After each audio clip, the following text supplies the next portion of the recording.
Where's the fun in waiting? Play Sit and Go tournaments 24/7 only on Ace 2-3.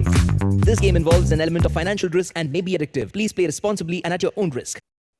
नमस्कार, मैं हूं मनीष मिश्रा। स्वागत है आप सबका जागरण न्यू मीडिया के इस लोकप्रिय कार्यक्रम जागरण डायलॉग्स में। जागरण डायलॉग्स में हम विशेषज्ञों के साथ उन विषयों पर चर्चा करते हैं जो आपके फायदे से जुड़ी होती है। त्योहारी सीजन के दौरान हम में से ज्यादातर लोगों ने डिस्काउंट और ऑफर्स को देखते हुए जमकर खरीदारी की। आपने गौर किया है कि आप चाहे ऑनलाइन खरीदारी करें या ऑफलाइन, आजकल आपको पेमेंट के कई ऑप्शंस मिल रहे हैं। कैश हो या debit card, credit card, buy now pay later, no cost EMI, 0% finance, इन सबसे आप परिचित ही होंगे। अब खरीदारी तो हो गई, अब बात आती है बिलों के भुगतान की, खासतौर से क्रेडिट कार्ड के बिलों के भुगतान की। कई लोग ऐसे भी होंगे जो खर्चों की वजह से फिलहाल अपने कार्ड या नो कॉस्ट EMI की किस्त का भुगतान करने में खुद को असमर्थ पा रहे हो। आज के जागरण डायलॉग्स कार्यक्रम में हम चर्चा करेंगे क्रेडिट कार्ड के बिल और बाय नाउ पे लेटर की किस्त चुकाने में अगर आप असमर्थ हैं तो आपको क्या कदम उठाना चाहिए। विशेषज्ञ के तौर पर आज हमारे साथ हैं SEBI registered investment advisor Amitabh Tiwari ji. स्वागत है आपका। नमस्ते मनीष जी, स्वागत है आपको। हैप्पी दिवाली और आपके सारे दर्शकों को जागरण के हैप्पी दीपावली जी। जैसा कि हम लोग चर्चा कर रहे थे अमिताभ जी कि त्योहारी सीजन तो अब गुजर गया, लगभग चल ही रहा है, लेकिन ज्यादातर जो शॉपिंग फेस्टिवल टाइप की जो चीजें थी वो हो चुकी हैं। तो शॉपिंग के बाद अब लोगों के पास क्रेडिट कार्ड के बिल आने शुरू हो गए हैं। कई लोग ऐसे भी हैं जो उन बिल्स का एक मुश्त भुगतान नहीं कर सकते। तो अब उनके लिए आपकी क्या सलाह होगी कि क्या स्ट्रेटजी अपनाई जाए इसके पेमेंट के लिए? इसमें दो तीन बातें हैं मनीष जी। क्रेडिट कार्ड का जब आपका बिल आता है तो आजकल बहुत सारी क्रेडिट कार्ड कंपनीज 2,500 या 5,000 या 10,000 के ऊपर ट्रांजैक्शन पे खुद ही EMI प्रोवाइड करती है। तो अगर आप क्रेडिट कार्ड का बिल चुकाने की स्थिति में नहीं है तो जो क्रेडिट कार्ड में जो बड़े अमाउंट्स हैं 2,500 या 5,000 से ऊपर, आप उसको EMI में कन्वर्ट करा सकते हैं क्रेडिट कार्ड कंपनी से बात करके जी। हालांकि इसका जो इंटरेस्ट रेट है वो बहुत ज्यादा होता है।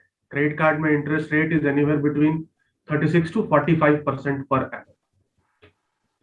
दूसरी बात यह है कि अगर एक बड़ा अमाउंट है तो उसके लिए हमारा जहां पे बैंक में खाता है वहां से हम एक पर्सनल लोन ले सकते हैं।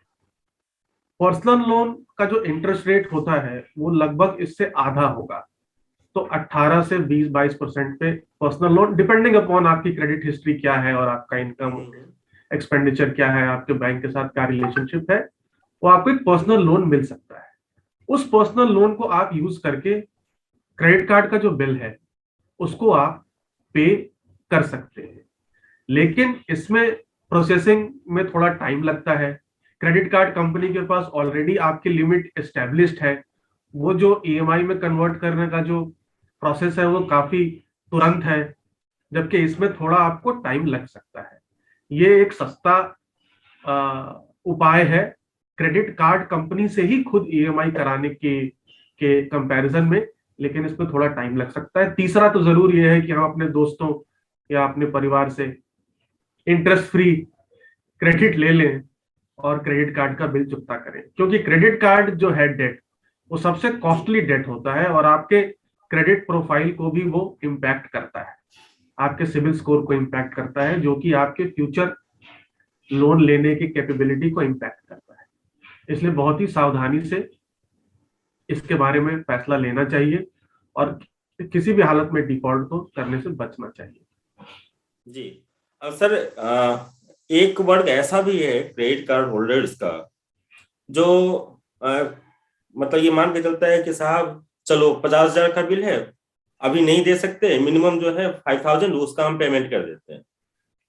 तो मिनिमम ड्यू का पेमेंट करने वाले जो क्रेडिट कार्ड होल्डर्स हैं उनको इसका क्या नुकसान है, आप इस पर भी जरा मतलब हमारे दर्शकों को सलाह दीजिए कि जो मिनिमम ड्यू का पेमेंट करते हैं वो किस तरीके से ब्याज के चक्र में फंसते चले जाते हैं, जो चक्रवृद्धि ब्याज है। मिनिमम अमाउंट ड्यू तो एक मिसनोमर है जिसको इंग्लिश में कहते हैं, छलावा है एक तरह से ये, क्योंकि there is nothing called as minimum amount due. The total amount is always due, correct. तो अगर आप मिनिमम अमाउंट ड्यू जो होता है नॉर्मली 5% होता है आपके आउटस्टैंडिंग बिल का। तो अगर आपने 5%, जैसे आपने 50,000 का उदाहरण दिया, तो 2,500 का आपका मिनिमम अमाउंट ड्यू होगा। और अगर आप किसी कारणवश अमाउंट देने के इसमें नहीं है, और अगर आपने मिनिमम अमाउंट ड्यू सिर्फ पे कर दिया विच इज 2,500 रुपए, तो 47,500 रुपए जो है, जो बाकी बिल के, वो एक लोन में कन्वर्ट हो जाते हैं, और जिसपे ब्याज, जैसा हमने डिस्कस किया, 36 से 45% होता है। नॉर्मली क्रेडिट कार्ड में डे 1 पे जो आप परचेज करते हैं और डे 30 पे जो बिल जनरेट होता है, उसके बाद भी आपको 15 से 20 दिन का टाइम मिलता है बिल चुकाने के लिए। यानी डे 1 का जो आपका परचेज है वो 45-50 डेज का आपको मिलता है क्रेडिट। लेकिन जैसे ही आप मिनिमम अमाउंट ड्यू का पेमेंट करते हैं, जो बाकी अमाउंट है उस पर इंटरेस्ट पहले दिन से लगना शुरू हो जाता है। यानी जिस दिन का परचेज होगा ट्रांजेक्शन का, उस दिन से ही लगना शुरू हो जाएगा। सो इंटरेस्ट फ्री या क्रेडिट जो आपको मिलता है क्रेडिट कार्ड में, वो नहीं मिलेगा। और आगे भी जो आप परचेज करेंगे उस पे भी कोई आपको फ्री इंटरेस्ट पीरियड नहीं मिलेगा, उस पे भी ब्याज लगना डे 1 से चालू हो जाता है, ना कि 45 से या 50 दिन से। तो ये तो जैसा कि आपने कहा, पूरा का पूरा एक डेट ट्रैप में फंसने की मतलब सबसे आसान सीढ़ी जो है वो है क्रेडिट कार्ड का मिनिमम अमाउंट ड्यू पे करना। अच्छा सर, एक बात और भी आती है कि कुछ परिस्थितियां ऐसी बन जाती हैं कि हम मिनिमम ड्यू का भी पेमेंट नहीं कर पाते, क्रेडिट कार्ड के मिनिमम ड्यू का भी पेमेंट नहीं कर पाते।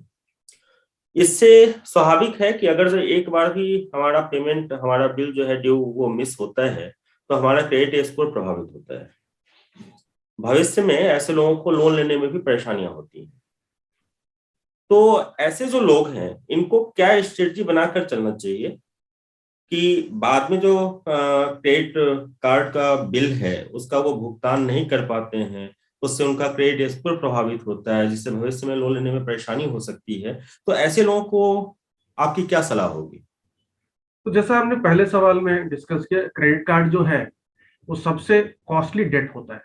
तो अगर आप किसी भी कारणवश क्रेडिट कार्ड का बिल चुकाने में असमर्थ है, तो जल्द से जल्द आपको या तो अपने फ्रेंड्स फैमिली से कुछ एक लोन लेकर के इसे चुकता करना चाहिए, या फिर खुद के पर्सनल अकाउंट पे आप अपने बैंक से एक पर्सनल लोन ले सकते हैं और क्रेडिट कार्ड का जो बिल है उसे भुगतान कर सकते हैं। ऐसा आपने बहुत अच्छी बात कही कि एक्चुअली जब हमें लोन की जरूरत पड़ेगी, इसी क्रेडिट कार्ड का बिल तो नॉर्मली हमारे डे टू डे एक्सपेंसेस या कभी कुछ खास मेडिकल इमरजेंसी वगैरह हुई तो उसके लिए इस्तेमाल होता है। बट अगर हमने यहाँ पे बिल का भुगतान नहीं किया टाइम पे, और जैसे जैसे हम लाइफ में प्रोग्रेस करते हैं, हमें आगे जाके होम लोन की जरूरत पड़ेगी, कार लोन की जरूरत पड़ेगी, तो उस समय जब हमें एक्चुअल जरूरत होगी, तो एक इस गलती की वजह से जहां हमने एक छोटा सा डिफॉल्ट किया होगा इन टर्म्स ऑफ अमाउंट, तो हमें आगे जाकर के उसका नुकसान उठाना पड़ सकता है। तो इसलिए क्रेडिट कार्ड का जो भी बिल है उसका भुगतान करें। अगर असमर्थ है तो पर्सनल लोन ले लें, या फिर दोस्तों फैमिली से कुछ उधार लेकर उसे चुकाएं। और एक बात का हमेशा ध्यान रखें कि क्रेडिट कार्ड में जो लिमिट है वो आपके इनकम के ऊपर नहीं है, इनकम के अंदर ही है वो limit. Expenditure can not be more than income. वो एक सिर्फ एक फैसिलिटी है, सहूलियत है आपको। अगर आपका इनकम 1 लाख है और लिमिट 50,000 की है, और आप 2 लाख आपका 50,000 का बिल हो जाता है और आपकी उतनी सेविंग ही नहीं है, तो आप वो बिल कभी पेमेंट नहीं कर पाएंगे। तो एक्सपेंडिचर जो है हमेशा हमारा इनकम से कम होना चाहिए। अगर ज्यादा हुआ तो बोरोइंग की जरूरत पड़ेगी, लोन की जरूरत पड़ेगी, या तो हमें अब कुछ ऐसा करना पड़ेगा जिससे हमारा इनकम लेवल इंप्रूव हो। खर्चे हमारे परमानेंटली इनकम से ज्यादा नहीं रह सकते। जी, हम चाहेंगे कि आप हमारे दर्शकों को बताएं कि जितनी इनकम है, भले ही वो होम लोन हो, पर्सनल लोन हो, क्रेडिट कार्ड लोन हो, उसका प्रोपोर्शन इनकम में मैक्सिमम कितना होना चाहिए? 35 से 40% से ऊपर ईएमआई आपके इनकम का नहीं होना चाहिए। शुरू में जरूर हो सकता है जी। डेट का जो रेशियो है, मतलब हम जो ईएमआई या बाकी के बिल का भुगतान करते हैं, ये कुल मिलाकर 35 से 40% होना चाहिए टोटल इनकम का। मतलब अगर जो किसी की लाख रुपए सैलरी है तो वो 35 से 40 हजार कंफर्टेबली इस पर अपना जा सकता है। इससे ज्यादा जो है आपके अनुसार एक बोझ बन सकता है। जी। अमिताभ जी, एक चीज हमने और देखी है, एक नया पेमेंट का सिस्टम उभर कर आया है सामने, जिसको हम बाय नाउ पे लेटर कहते हैं। एक तो हमारे दर्शकों को जो नहीं जानते हैं उनको ये बता दीजिए कि बाय नाउ पे लेटर होता क्या है और क्रेडिट कार्ड से ये किस तरीके से अलग है। क्रेडिट कार्ड भी एक तरह का बाय नाउ पे लेटर है, क्योंकि वो आपको 45-50 दिन का टाइम देता है। लेकिन क्रेडिट कार्ड के लिए आपको अप्लाई करना पड़ता है और आपके इनकम, एक्सपेंडिचर, लाइफस्टाइल के बेसिस पे आपको बैंक एक निर्धारित लिमिट प्रदान करता है जो कि आप यूटिलाइज कर सकते हैं अपने खर्चों के लिए। बाय नाउ पे लेटर में आपके पास क्रेडिट कार्ड का होना जरूरी नहीं है। इसमें 3 कैटेगरी के लोग, एक मैन्युफैक्चरर, एक रिटेलर और एक फाइनेंसियर, ये तीनों आपको बाय नाउ पे लेटर का ऑप्शन देते हैं। जैसे मान लीजिए आपको एप्पल का फोन खरीदना है, तो एप्पल कंपनी खुद, क्योंकि एप्पल के प्रोडक्ट्स महंगे हैं, लोगों को आसान किस्तों में उनके प्रोडक्ट्स को परचेज करने के लिए एक फैसिलिटी प्रोवाइड करती है, that is by now pay letter. So 3 month, 6 month, 12 month, whatever. Amazon, Flipkart से अगर आप सामान खरीद रहे हैं रेगुलरली, तो आज के डेट में तो राशन पे भी बाय नाउ पे लेटर है, ठीक है। तो वो अमेजॉन, फ्लिपकार्ट आपको प्रोवाइड करा रहा है, या फिर क्रोमा अगर आप जाते हैं कुछ खरीदने के लिए तो वो आपको प्रोवाइड करता है। और जो बैंक्स हैं, जैसे अगर आपके पास आईसीआईसीआई, एचडीएफसी, एक्सिस और किसी बैंक में जहां आपका अकाउंट है और डेबिट कार्ड है, आपके पास डेबिट कार्ड है, तो वो भी फेस्टिवल्स के टाइम पे आपको बाय नाउ पे लेटर का ऑप्शन अवेलेबल करता है। बाय नाउ पे लेटर में जो भी आपने परचेज किया है उसका 20-25% आपको अपफ्रंट देना पड़ता है, और जो बाकी 75-80% है वो आप 3 महीने, 6 महीने के ईएमआईज में आप उसको पे करते हो। हालांकि कुछ लोगों का क्लेम जरूर होता है कि उस पर 0% इंटरेस्ट है, बट उस डिस्कशन में जाने की जरूरत नहीं है शायद अभी। बट उसमें भी एक इनहेरेंट इंटरेस्ट कॉस्ट तो बिल्ड होता है, क्योंकि there are no free lunches in the world. But वो इजी है, फ्लेक्सिबल है, आप जहां पे भी जाएं आपको वो आसानी से मिल जाता है। क्रेडिट कार्ड जो है वो हर जगह यूज हो सकता है ऑलमोस्ट, क्योंकि जहां पे भी स्वाइप मशीन है, पीओएस मशीन है, वहां पे यूज हो जाएगा। बाय नाउ पे लेटर हर रिटेलर के पास अवेलेबल नहीं होता। जैसे आपके लोकल किराना दुकान या लोकल जहां से आप कपड़े खरीदते हैं, शायद उनके पास अवेलेबल नहीं। इंटरेस्ट रेट जो है वो क्रेडिट कार्ड में ज्यादा होता है बाय नाउ पे लेटर के मुताबिक। लिमिट जो होती है वो क्रेडिट कार्ड में ज्यादा मिलती है। बाय नाउ पे लेटर में नॉर्मली 5,000 से 30,000, कुछ लोग 50,000, मैक्सिमम 1 लाख तक का आपको ऑप्शन दे सकते हैं। और जो यूसेज है, जैसे हमने कहा हर जगह यूज हो सकता है, क्रेडिट कार्ड में एक कंसोलिडेटेड बिल आता है जो कि आपको 15-20 दिन में देना पड़ता है, जबकि बाय नाउ पे लेटर में हर परचेज को आप ईएमआई में कन्वर्ट कर सकते हैं। अच्छा, जैसे आपने बताया कि इसकी लिमिट जो है ये 5,000 से लेकर 1 लाख रुपए तक हो सकती है, तो ये लिमिट कैसे तय होती है? नहीं, लिमिट जो है वो इमीडिएटली, जैसे आप अमेजोन पे अगर आपकी कोई बाइंग हिस्ट्री है, आप अमेजोन पे 1 साल से, 2 साल से, 3 साल से सामान खरीद रहे हैं, तो अमेजोन आपके बाइंग हिस्ट्री के ऊपर और जो आपने पेमेंट्स करे हैं उस टाइम पे, उसके बेसिस पे एक लिमिट डिसाइड करके आपको देता है। हाँ, ये जरूर होगा कि अगर आपने हिस्टोरिकली कभी अमेजोन पे 10,000 से ऊपर का परचेज नहीं किया, तो आपको वो 1 लाख का नहीं देने वाला है bye now pay letter, correct, क्योंकि आपकी हिस्ट्री ही नहीं है, कोई एक पेमेंट ट्रैक रिकॉर्ड नहीं है। तो इन सब के बेसिस पर ये लोग डिटरमिन करते हैं। और आपके पास अगर आप बैंक्स का यूज कर रहे हैं डेबिट कार्ड, तो ऑफकोर्स वहां पे तो सारी जानकारी है आपकी, वहां पे सैलरी आती है, आपके एक्सपेंडिचर है, आप वहां से पे कर रहे हैं, तो एक ऑटोमेटिक, एक इसको फिनटेक जिसको कहते हैं, उसके बेसिस पर एक ऑटोमेटिक एक अमाउंट कैलकुलेट करके हर एक कस्टमर को वो प्रोवाइड कराया जा सकता है। अच्छा, हमारे दर्शक ये जानना चाहते हैं कि जैसे क्रेडिट कार्ड के लिए क्रेडिट स्कोर की जरूरत होती है, क्या बाय नाउ पे लेटर सुविधा का लाभ उठाने के लिए भी क्रेडिट स्कोर का अच्छा होना जरूरी है, या ये जो सेलर है वो तय करता है कि इसकी जो क्रेडिट हिस्ट्री है इसके हिसाब से, जो ये खरीदारी किया है उसके हिसाब से इसकी मतलब एक लिमिट है होनी चाहिए? हाँ, मतलब इसमें मतलब कोई सिबिल के क्रेडिट स्कोर की जरूरत नहीं है, इसलिए ये इतना पॉपुलर है। मतलब वो आपको इमीडिएटली ऑलमोस्ट मिलता है।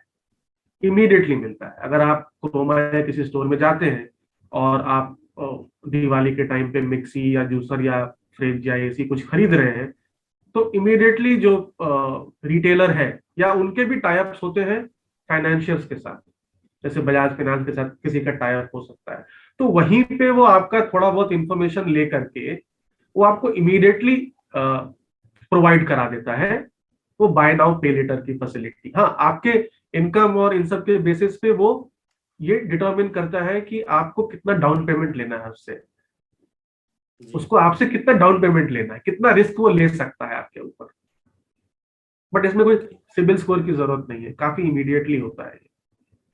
अच्छा, त्योहारी सीजन तो चल ही रहा है और काफी लुभावने ऑफर्स भी आ रहे हैं, डिस्काउंट भी दिए जा रहे हैं प्रोडक्ट पर, तो आपकी क्या सलाह होगी हमारे दर्शकों को कि अगर जब वो खर्च करने जाते हैं या कोई सामान की खरीदारी करते हैं तो उस समय उनको किन किन चीजों का ध्यान रखना चाहिए?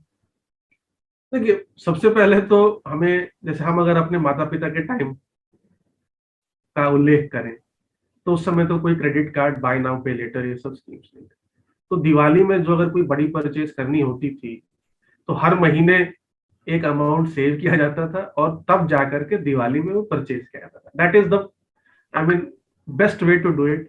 कि अगर मुझे अगले दिवाली में कुछ खरीदना है, अगर मेरी आकांक्षा है, तो मैं हर महीने कुछ अमाउंट सेव करूं और खरीदूं। But by now pay letter और क्रेडिट कार्ड्स और ये ऑफर्स और डिस्काउंट्स में क्या हो जाता है कि कई लोग ऐसी चीजें खरीद लेते हैं जिनकी उन्हें जरूरत ही नहीं है, या फिर ऐसी चीज खरीद लेते हैं जो वो अफोर्ड नहीं कर सकते, जस्ट बिकॉज वो ईएमआई पे अवेलेबल है, वो अफोर्ड नहीं कर सकते। तो इन दोनों चीजों से बचना चाहिए।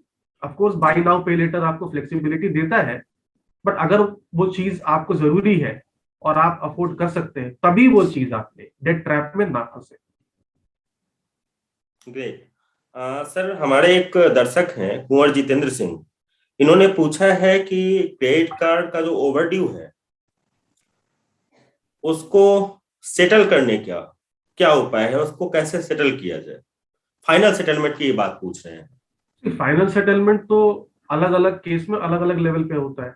तो एसेंशियली इनको अपने क्रेडिट कार्ड कंपनी को ही फोन करना होगा कि मेरा एक ओवरड्यू अमाउंट है और मैं उसको सेटल करना चाहता हूं। अब वो क्रेडिट कार्ड कंपनी के ऊपर है कि वो 100% के डिमांड पे अड़ा है या 65, 75, 85, 90%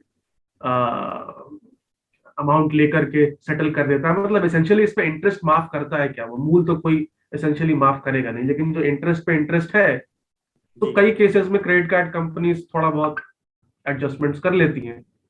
तो ये काफी इंडिविजुअल सिचुएशन पे डिपेंड करता है। चलिए, आपने हमारे दर्शकों को बड़ी अच्छी जानकारी दी है, खासतौर से क्रेडिट कार्ड के इस्तेमाल, उसके बिल के भुगतान से लेकर उसके सेटलमेंट तक, और बाय नाउ पे लेटर का इस्तेमाल करें ना करें, कैसे करें, और आगे अगर जब आप शॉपिंग करते हैं तो उस दौरान आपकी क्या स्ट्रेटजी होनी चाहिए। आपने बिल्कुल अच्छी बात कही कि वो थोड़ा थोड़ा धन जमा करके एक मुश्त खर्च करना चाहिए, क्रेडिट कार्ड के जाल में नहीं फंसना चाहिए। तो हमेशा की तरह आज के इस जागरण डायलॉग्स प्रोग्राम में हमने आप सबके फायदे की बात की है। हमारे एक्सपर्ट अमिताभ तिवारी जी ने बताया कि अगर आप क्रेडिट कार्ड या बाय नाउ पे लेटर के जाल में फंस जाते हैं तो इससे उबरने के लिए आपको क्या तरीके अपनाने चाहिए। जागरण डायलॉग्स का ये कार्यक्रम आप जागरण.com के यूट्यूब चैनल पर भी देख सकते हैं और इसका आलेख आप जागरण.com पर पढ़ सकते हैं। आप सबका बहुत बहुत धन्यवाद।